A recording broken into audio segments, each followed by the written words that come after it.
Je suis Nathalie Dumont, je suis coach professionnelle et depuis 10 ans, j'aide les individus et les équipes à retrouver confiance et assurance dans leur vie professionnelle. Mais qu'est-ce que la confiance en soi et comment se construit-elle ?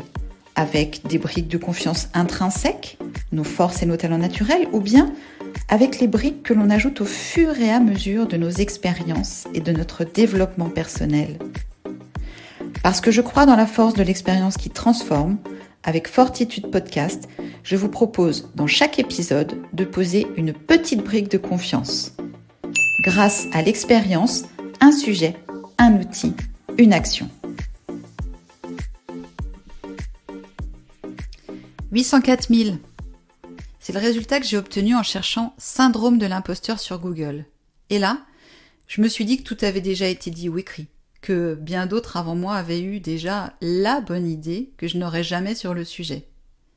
Et pourtant, j'avais envie de faire ce podcast sur le syndrome de l'imposteur pour proposer des pistes face à ce phénomène, mais pas seulement. Et ça n'a pas été facile. J'ai beaucoup hésité avant de me lancer et ça ne me ressemble pas. En fait, je voulais que cet épisode soit parfait. Alors j'ai cherché à compléter mes connaissances, par peur d'oublier un point essentiel ou par peur de proposer des mauvaises pistes. J'ai cherché des chiffres, des articles, des études. Et plus je cherchais, plus je trouvais, plus j'avais l'impression que je n'y arriverais pas, ou plutôt que ce ne serait jamais assez bien. Bref, j'avais même pas commencé que c'était déjà raté, enfin dans mon esprit. Et puis je suis revenue aux fondamentaux de ma pratique de coach, à la façon dont j'accompagne mes clients sur le syndrome de l'imposteur, comme d'ailleurs sur les autres sujets liés à la confiance en soi, aux méthodes que j'utilise, à mon expérience de ce sujet qui n'est pas complète, encore moins parfaite, mais qui est une expérience réelle, unique, spécifique, puisque c'est la mienne. Alors j'ai décidé de préparer un podcast qui soit good enough, juste suffisamment bien, qui ne serait ni parfait ni complet, mais qui porterait sur ce en quoi je crois parce que j'en ai l'expérience, avec l'objectif que ce podcast soit juste good enough. Et donc, est-ce que j'ai été frappée du syndrome de l'imposteur en préparant ce podcast ? Je ne crois pas, non. Et pourtant, plusieurs de mes pensées ou de mes doutes ressemblaient vraiment aux grandes caractéristiques du syndrome de l'imposteur. Et je crois qu'au fond, c'est la raison pour laquelle j'ai voulu faire ce podcast. Pour dire, arrêtons de parler du syndrome de l'imposteur à tort et à travers. Stop aux raccourcis, aux formules toutes faites, aux étiquettes.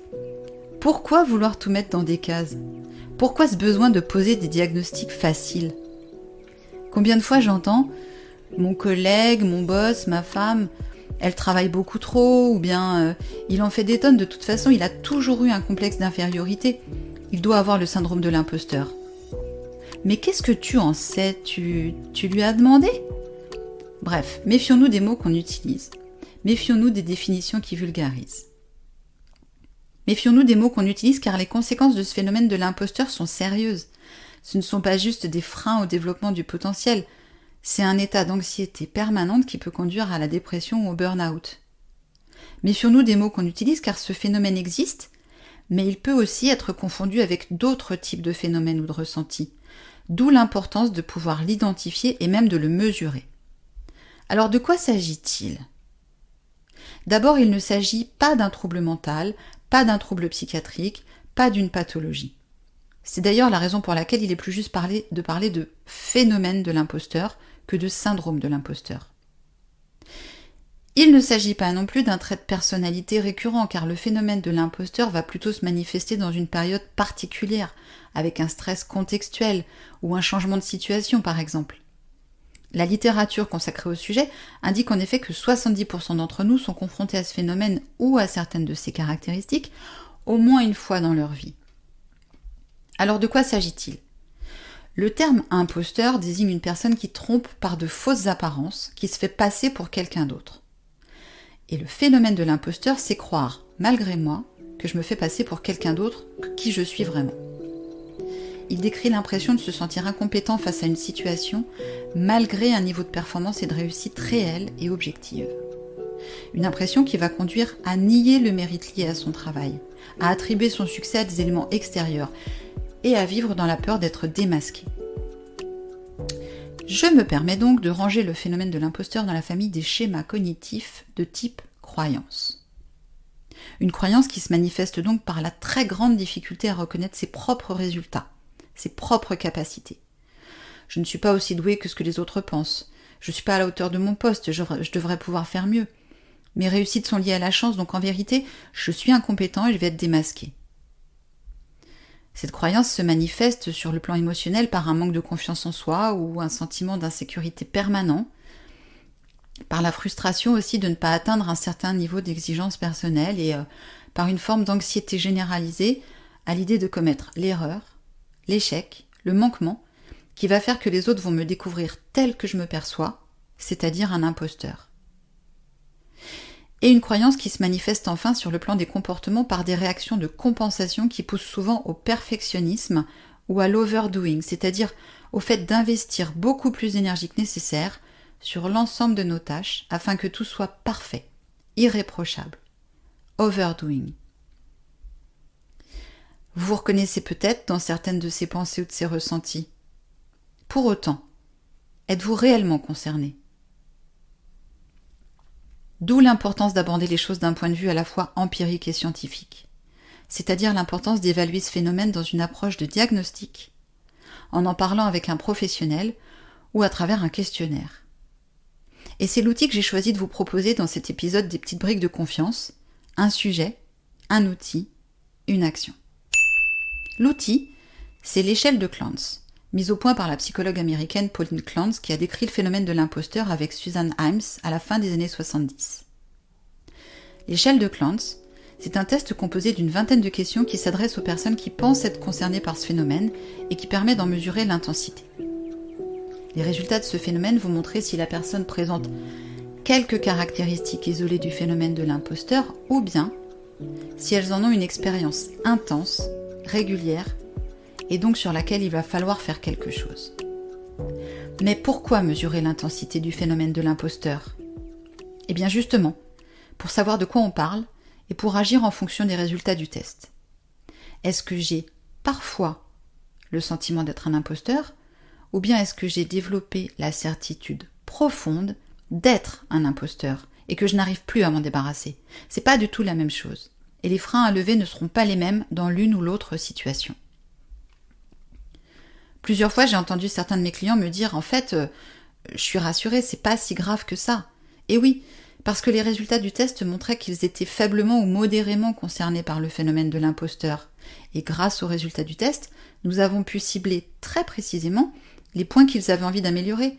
Par exemple, apprendre à valoriser davantage son travail ou à accepter les félicitations. Et lorsque les résultats du test montrent que le phénomène est très présent pour la personne, ce diagnostic est déjà, en soi, une prise de conscience qui fait partie du travail en coaching. Il aide la personne à définir ce qu'elle veut changer en priorité. Réduire la peur de l'échec ou le niveau d'anxiété, arrêter de se dévaloriser, etc., etc. Et lorsque le phénomène de l'imposteur est très présent, une stratégie intéressante peut être d'apprendre à poser des limites. 3 types de limites. Première limite, observer mon dialogue interne par exemple et poser les limites justes au regard que je porte sur moi et sur mon travail.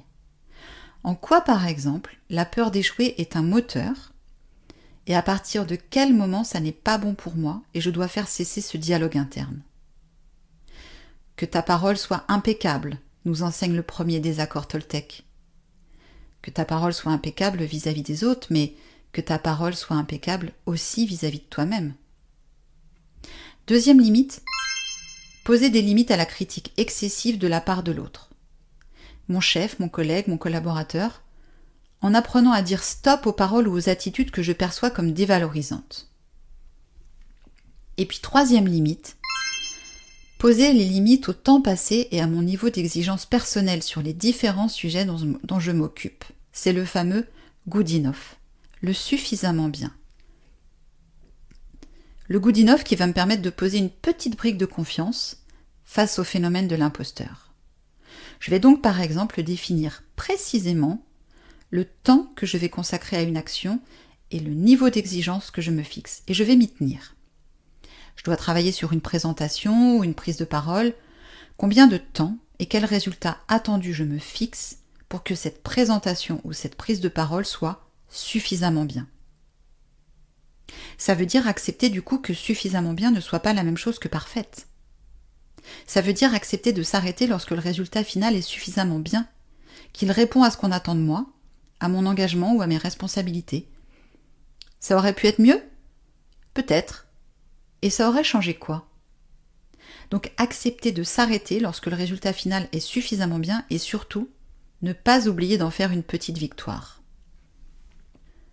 Certaines auront peut-être reconnu ici la référence au fameux Good Enough Mother, mère suffisamment bonne, inventé par le psychanalyste anglais Winnicott dans les années 50 et qui désigne l'attention normale portée par une mère à son bébé, pour éviter aux mères de tomber dans le piège de la mère exceptionnelle, pour éviter aux mères de céder aux injonctions d'une société qui leur demande d'être des mères parfaites, des super-mamans, aux dépens de leur propre équilibre et aux dépens d'ailleurs du développement de leur enfant. La mère suffisamment bonne, c'est celle qui s'occupe normalement de son enfant en lui apportant l'attention dont il a besoin, tout en acceptant que oui, par moments il va s'ennuyer, oui, il va devoir patienter, oui, il va louper l'anniversaire de son copain parce que nous partons en week-end. Toutes ces petites frustrations qui participent à son développement sain en tant que personne. La mère parfaite n'existe pas, sauf dans l'imaginaire collectif. Mais entre la mère parfaite et la mère indigne, il y a la mère suffisamment bonne. La présentation parfaite n'existe pas, mais entre la mauvaise présentation et la présentation parfaite, il y a la présentation suffisamment bonne, celle qui répond normalement à mes responsabilités ou à mes compétences, tout en respectant mon écologie personnelle et dont le niveau de qualité ne doit pas être confondu avec ma valeur en tant que personne. Dont le niveau de qualité ne doit pas être confondu avec ma valeur en tant que personne.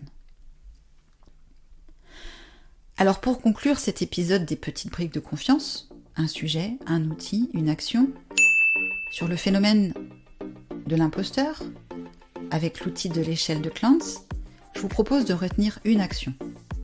Poser les limites avec le good enough, le suffisamment bien.